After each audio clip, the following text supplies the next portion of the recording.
পরিবারের আপনজন অসুস্থ, দেখভালের মতো মানুষ নেই, ইচ্ছা থাকলেও অসুস্থের সেবা করার নেই সময়। এমন অবস্থায় বিপাকে পড়েন পরিবারের সদস্যরা, অসহায় বোধ করেন রোগী। এমন ব্যক্তিদের স্বাস্থ্য ও চিকিৎসা সেবা দেওয়ার জন্য দেশেই গড়ে উঠেছে বিশেষ প্রতিষ্ঠান। এমন উদ্যোগকে সমর্থন জানিয়েছেন কণ্ঠশিল্পী জ্যোতি ও জনপ্রিয় অভিনয়শিল্পী আজম খান। নায়িকা বা আর্টিস্ট সিঙ্গার যাই হই না কেন, আসলে আমাদেরও হেলথ ইস্যু বলে বিষয় থাকে, তাই না? তো রেসপাইট কেয়ার বলতে আমি আসলে যেটা বুঝি, হেলথ মানে হোম হেলথ কেয়ার যেটাকে আমরা বলি আর কি, বাসায় থেকে খুব যে কেয়ারটা আসলে দিয়ে থাকে, রেসপাইট কেয়ার, ধরুন নার্সিং কেয়ার, তারপরে একটা রোগী যে কিনা মানে আইসিইউ সাপোর্টটাও পাচ্ছে বাসায় থেকে, ডাক্তারের তত্ত্বাবধানে থেকে আর কি, এবং ওনারা এছাড়াও আরও অনেক সার্ভিস দেয়। অনুষ্ঠানে ফুল দিয়ে বরণ করে নেওয়া হয় জ্যোতি ও আজম খানকে, দেওয়া হয় সম্মাননাও। রেসপাইট কেয়ার আমাদের দেশে হেলথ কেয়ার নিয়ে কাজ করে।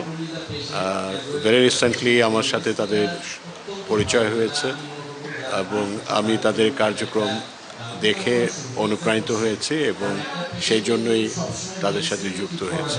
অনুষ্ঠানে উপস্থিত ছিলেন চিকিৎসক সহ মেডিকেল সার্ভিস সংশ্লিষ্ট অনেকেই। রেসপাইট কেয়ারের মূল উদ্দেশ্য হচ্ছে মানুষের সেবা করা। আমাদের হচ্ছে এটা প্রধান উদ্দেশ্য। যেহেতু আমাদের দেশটা হচ্ছে এখনো উন্নত বিশ্বের সাথে তাল মিলিয়ে চলতে পারছে না, আমরা তাল মিলিয়ে চলার চেষ্টা করছি। সেবাগুলো সাধারণত অ্যাডভান্স কান্ট্রি থেকে শুরু হয়েছে। আমাদের যে সেবাগুলো আছে, আমি যদি সংক্ষিপ্ত আকারে বলতে চাই, this is call home health care.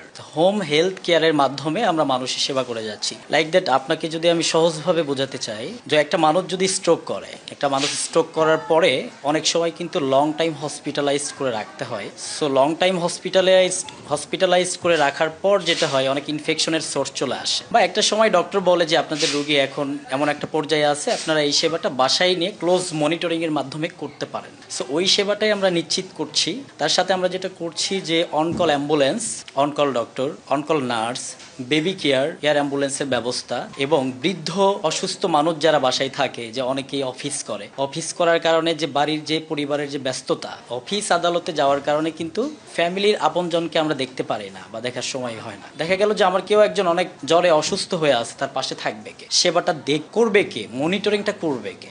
আমাদের বাংলাদেশে এখন চিন্তা করলে অনেক রোগী আছে যারা বাসায় অনেক বেশি অসুস্থ, আমরা তাদের টেক কেয়ার করতে পারি না। কেয়ার গিভারের যে ব্যাপারটা, নার্সিং এর যে যত্নটা, এটা কিন্তু আমরা সবাই কিন্তু জানি না। সো একটা রোগী যখন মুমূর্ষু অবস্থায় থাকে, যখন একটা রোগীর হসপিস কেয়ারের প্রয়োজন হয়, একটা রোগীর যখন প্যালিয়েটিভ কেয়ারের প্রয়োজন হয়, সেই সেবাটা কিন্তু আমরা খুব সুনিপুণভাবে দেওয়ার চেষ্টা করছি। আর আমাদের সাথে রাইট নাও অনেক বেশি নার্স, কেয়ার গিভার, ডক্টর কিন্তু সম্মিলিতভাবে কাজ করছে। মনোজ্ঞ সাংস্কৃতিক অনুষ্ঠানের মধ্যে শেষ হয় এই আয়োজন।